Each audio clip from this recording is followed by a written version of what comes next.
Welcome to the deep dive.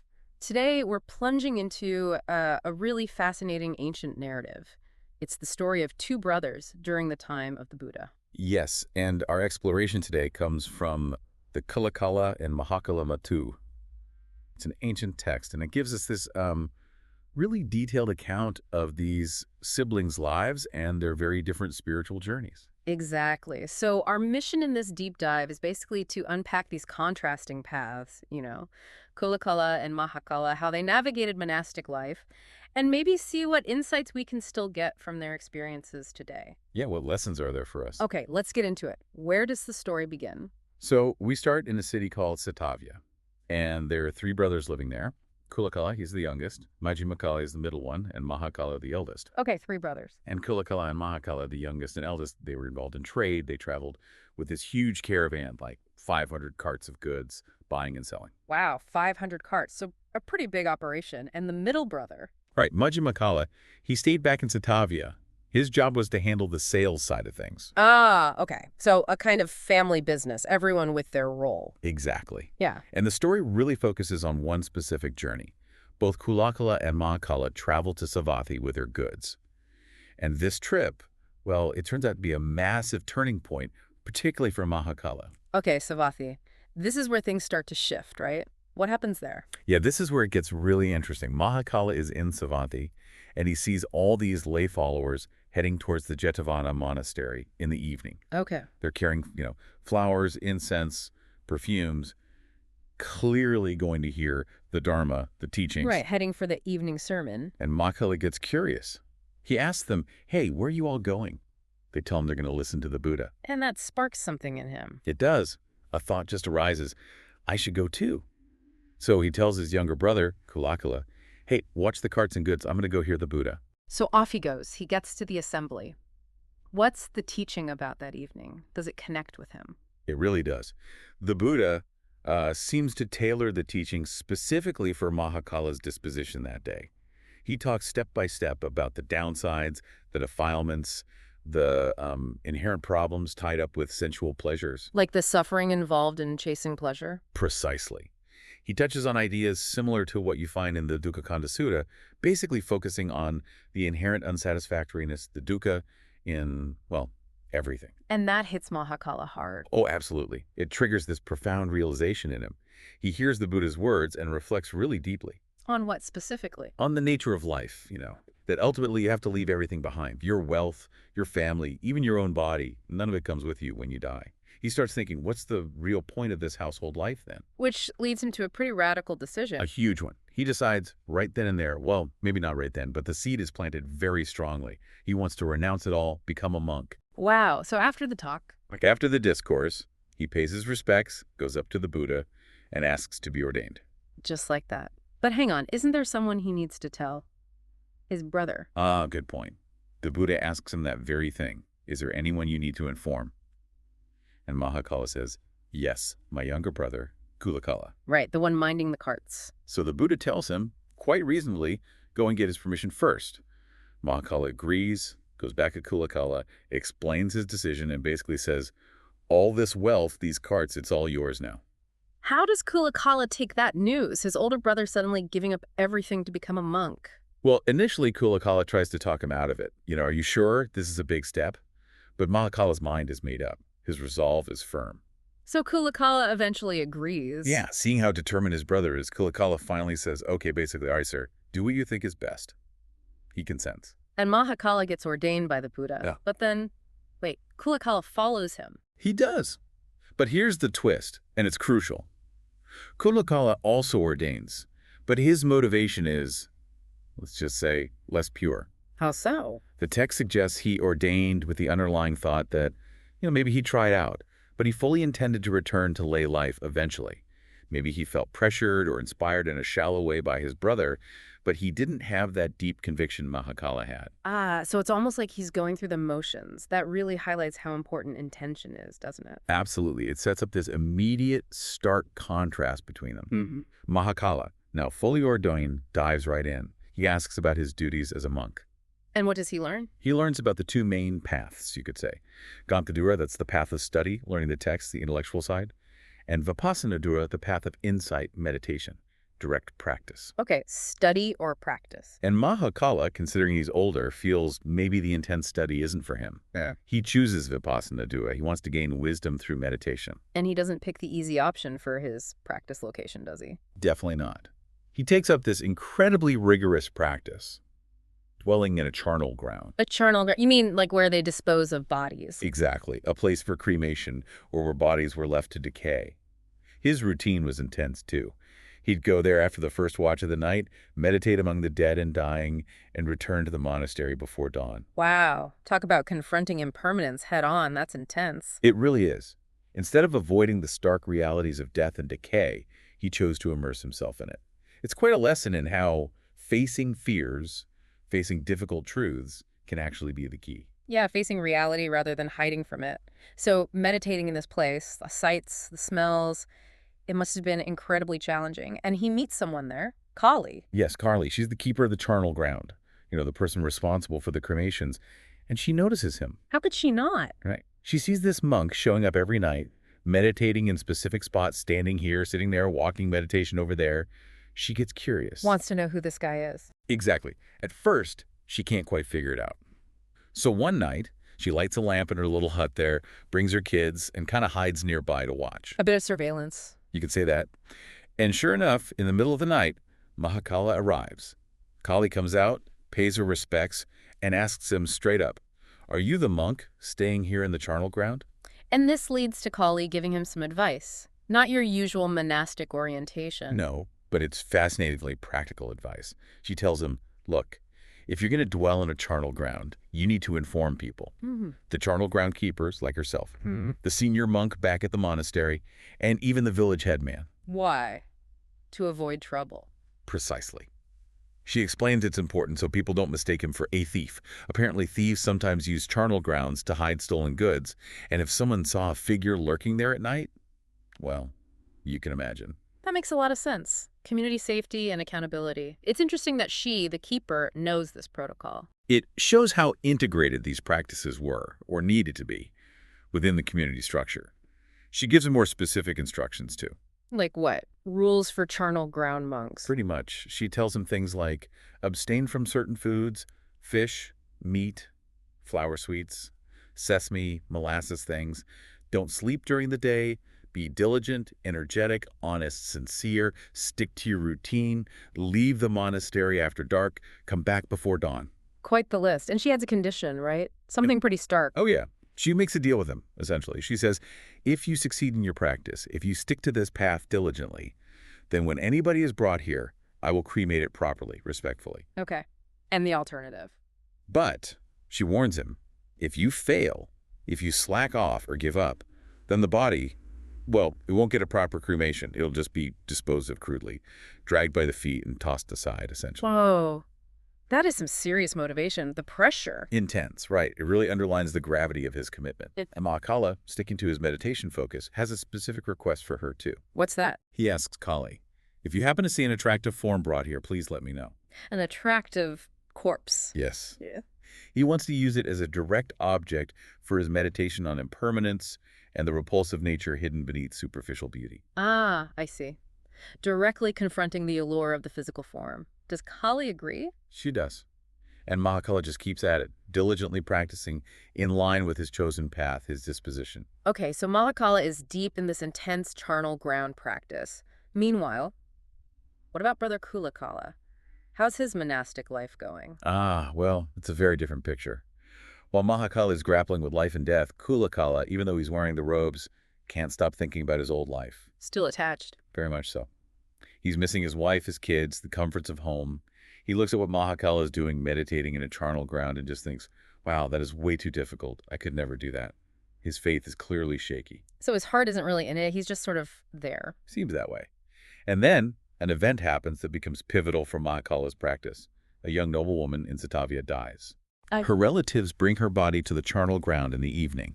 They pay Kali to cremate it. And Kali looks at the body. It's described as beautiful, golden-colored, and she remembers Mahākāla's request. She thinks this is exactly what he asked for. Exactly. She thinks this is a perfect object for the elder's meditation. So she goes to find Mahākāla. To tell him about this attractive form. Right. She approaches him, pays respects, and says, essentially, "Venerable sir, such a form has arrived. Perhaps you'd like to see it, as you asked." And Mahākāla goes. What's his reaction when he sees the body? He does go. He tells Kali to remove the shroud, covering the body. And then he carefully observes it, from the feet up to the hair.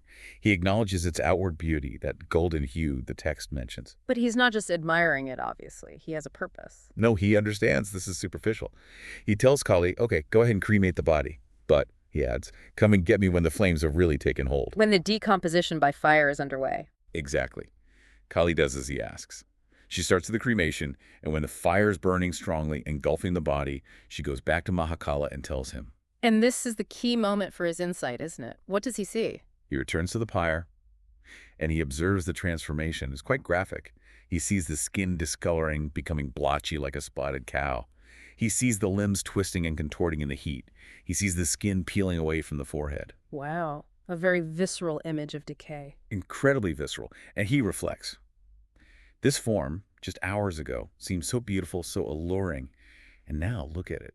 Subject to such rapid, undeniable decay. The impermanence is unavoidable right there in front of him. Absolutely unavoidable. He goes back to his dwelling place for the night, contemplating anicca vita sankhara.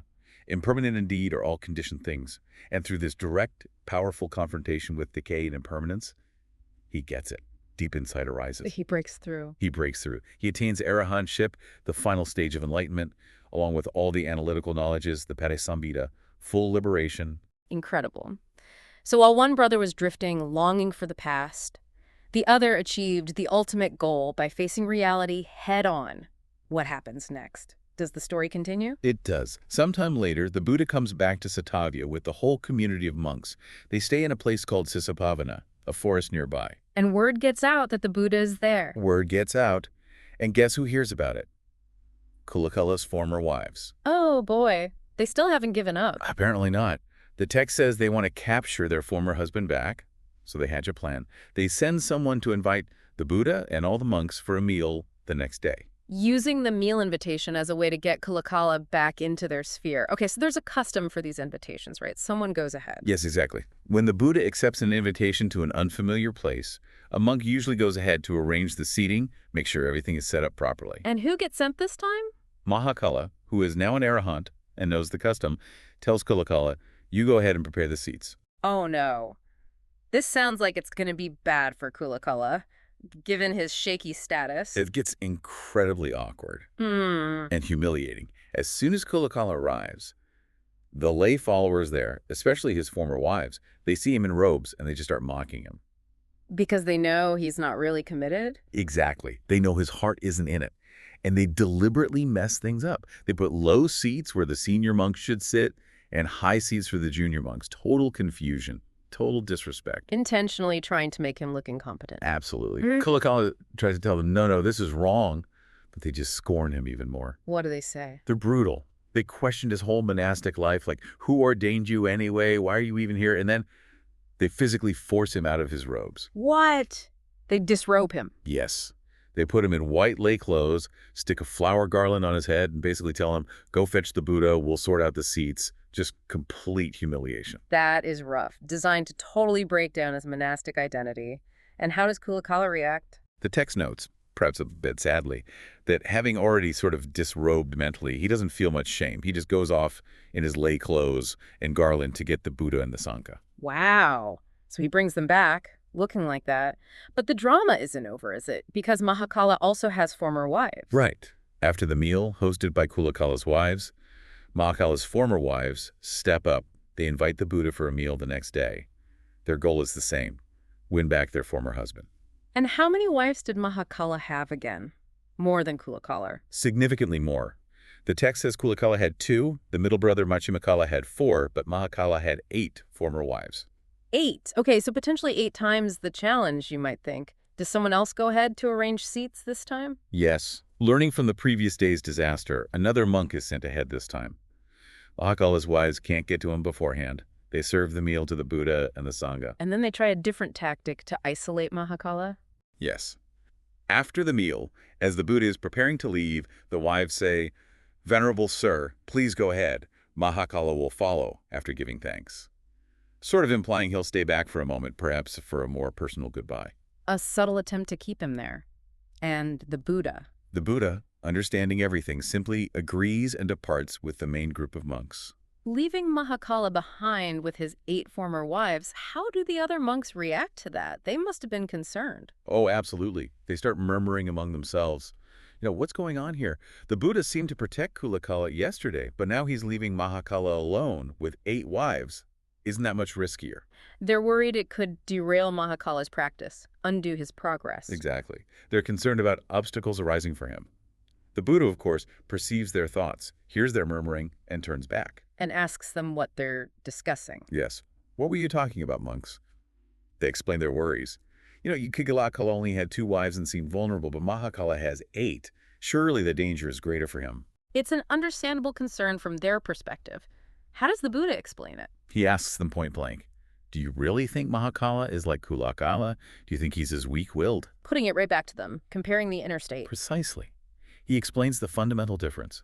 Cullakāla, still attached, still delighting in sensual things, lacking real effort. He's like a weak, flimsy tree growing on a cliff edge.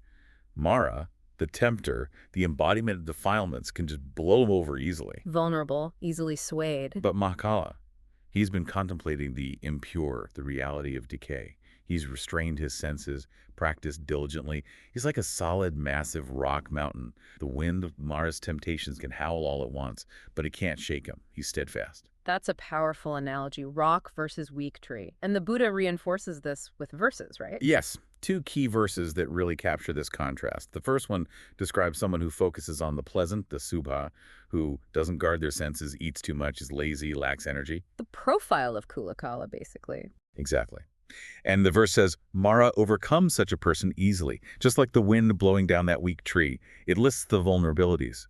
Subhanapasim, delighting in pleasant. Asambhutam indriyesu, unrestrained senses. Amatanu bhujane, immoderate in food.